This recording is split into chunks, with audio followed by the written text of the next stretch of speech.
This is Greg Lickline. In this segment, I'd like to talk about the changing business models in healthcare. Now, throughout these series, we've talked about different aspects of the healthcare system, different aspects of technology and the digital transformation of healthcare. What are some of the drivers of healthcare?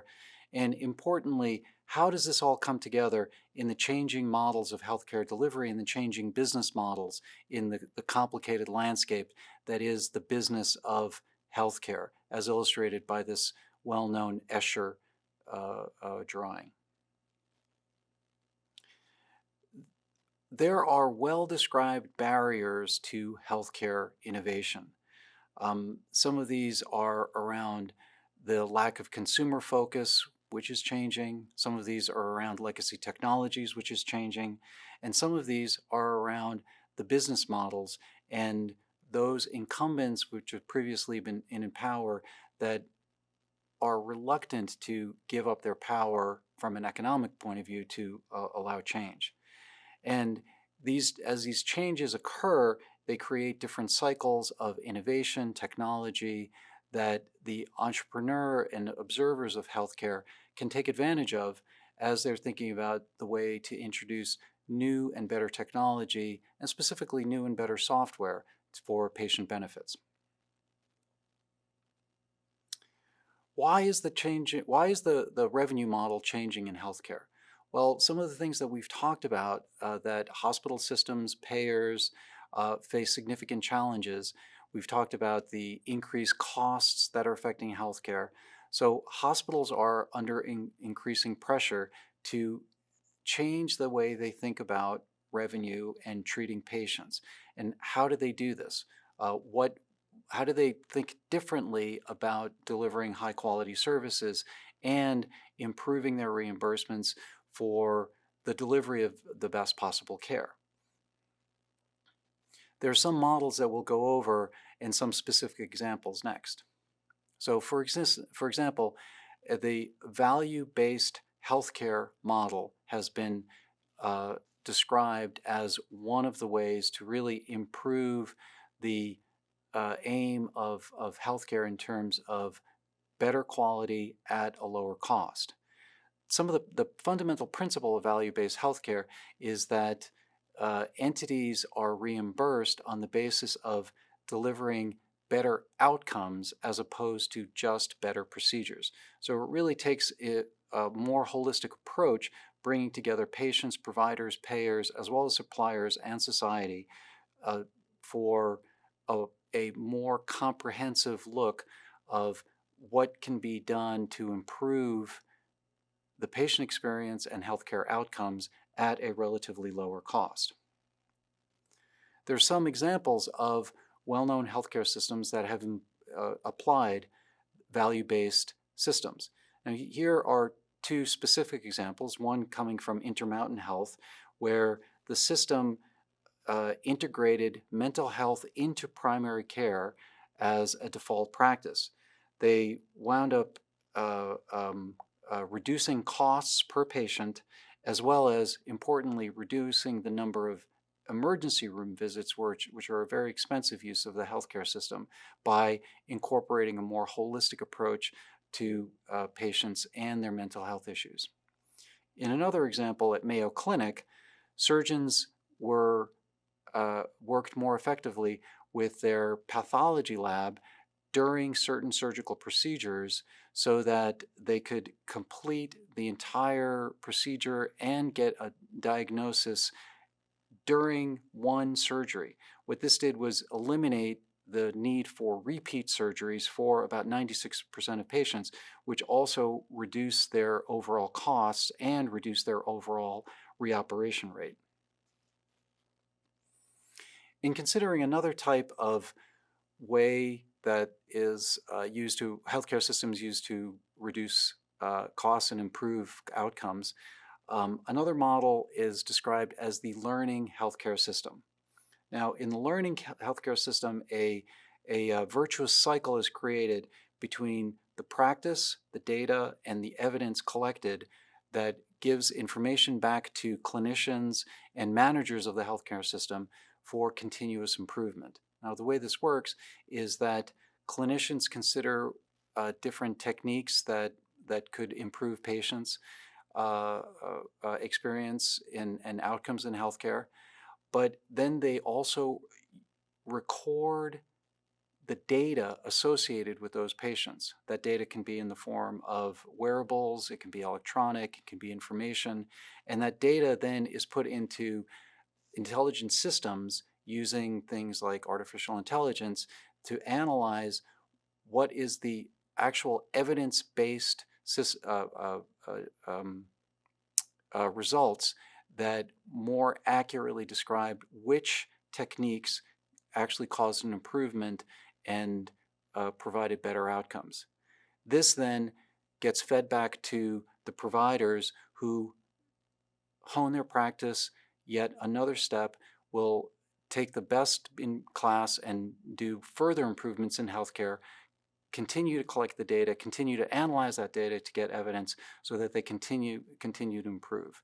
The basis of these healthcare learning systems is, of course, the use of software, data collection, artificial intelligence in order to process all of the data that needs to be collected so that the accurate results are put into the hands of the decision makers and the clinicians. The business models are continuing change for various healthcare systems, and here are some examples that have been described just as rules of thumb for different hospital systems and provider systems as they're looking to compete and provide better care. These are, I'll go over each one of them as described as the leader, the experienced, the integrator, and the manager. Now, under the example of the leader, these are health systems which practice best-in-class quality, and they're known for the reputation. They have the reputation for delivering really the highest quality care, and they prioritize clinical models and a culture of excellence over cost reductions and over consumer experience. These types of systems often rely on outsourcing and temporary staffing, but really their goal is to show the world and show consumers that they're offering the best care. And some examples here would be the Mayo Health Clinic or the Cleveland Clinic. Now, alternatively, there are health systems that pursue patient experience and patient satisfaction as their way of competing. So these would be looking for premier customer experiences when compared to other hospitals that are in their competitive area. They prioritize patient satisfaction, understanding preferences, consistent experiences across all healthcare systems. And in order to do this, they rely on social media, health IT, mobile platforms, digital platforms, which of course relies heavily on investment in information technology, as well as having the appropriate culture and attitudes around data sharing and using data analytics and informatics in order to provide the best patient satisfaction experience. And an example here would be the Texas Health Resources System. Another example of a health system strategy would be the integrator, which works towards increasing scale and scope. So this would be a system that looks across multi-regional areas and possibly has national reach. Basically, their strategy is to grow as large as possible to really provide broad access across many different geographies. So they achieve value through broad networks of providers, especially looking at lower cost providers. And they prioritize cost cutting as a differentiator to their competition. And they grow through mergers and acquisitions, cost reduction, using health information technology and creating back office synergies. And an example here would be Intermountain Healthcare. Finally, an example of a different type of strategy would be the manager or use of population health. This is systems that enhance the health across entire populations. So they focus on serving complex populations that address social determinants of care. They work with employers. They use risk-based management systems as well as value-based care models, and they frequently have integrated community organizations to provide care beyond the traditional walls of a hospital or delivery network. And examples here would be the Geisinger Health System as well as Kaiser Permanente. I'll shift over and talk about patient-driven technologies and the on-demand healthcare model. Another example of the way the business models of healthcare have been changing to empower patients and put more decision-making as well as authority and autonomy into the hands of patients.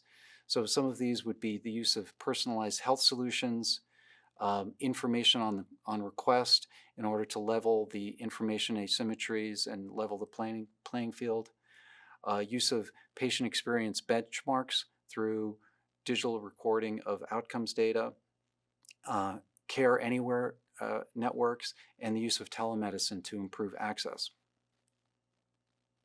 And some examples of patient-driven technology and on-demand healthcare models would be scheduling apps, the use of telemedicine, and on-demand patient transport that literally brings patients from the hospital to home in a easier and less expensive way. Another example of patient-driven technology would be the creation of marketplaces. So the examples here would be doctors and clinicians using apps to have a marketplace for diagnostic products, radiology centers, and other types of products, similar to the way that Amazon creates marketplaces for consumer products. Medical devices is another area that other types of companies are focused on creating marketplaces, as well as crowdsourcing help to create safety nets for patients who need care. Now, I'd like to conclude by offering this model of how to think about healthcare innovation.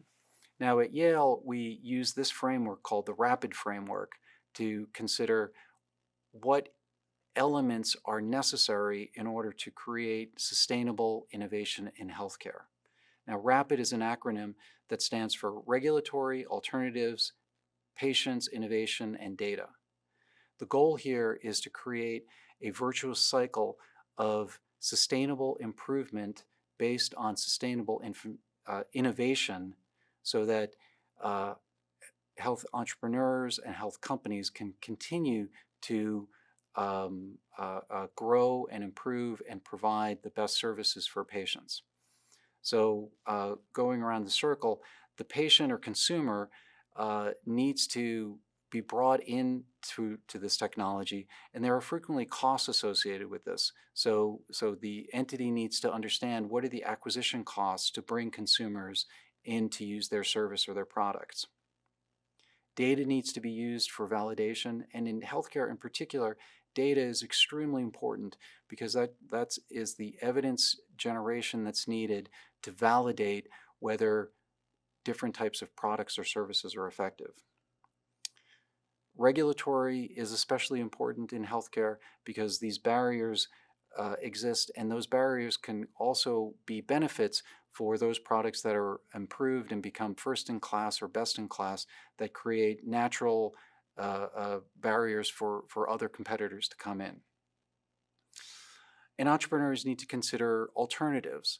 So the other aspects might be addressed, but if there are simpler alternatives, easier alternatives, lower cost alternatives, patients or payers might select those.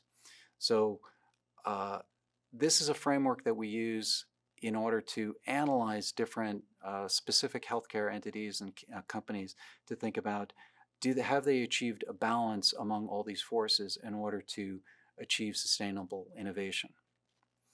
So in conclusion, we've reviewed the different challenges that face healthcare and ways that technology is driving a transformation and an improvement in access as well as quality and helping to reduce costs.